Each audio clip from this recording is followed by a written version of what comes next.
நீ யாரு? உன்னோட தமிழ் நல்லா இருக்கு. முருகா, உன்னோட பேரு இனிக்குது. நல்லா தமிழ் வருது.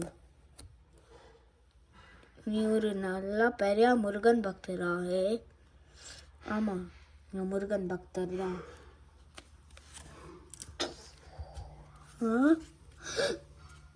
முருகா, நீயா? வள்ளி தேவசேனா? முருகா முருகா முருகா முருகா முருகா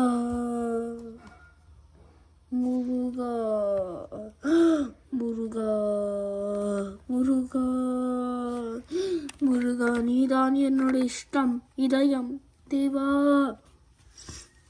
நீ என்னோட அறுப்படை வீடு. நீ சொல்லறியா? ஆமாம், நான் கண்டிப்பாக சொல்லுவேன்.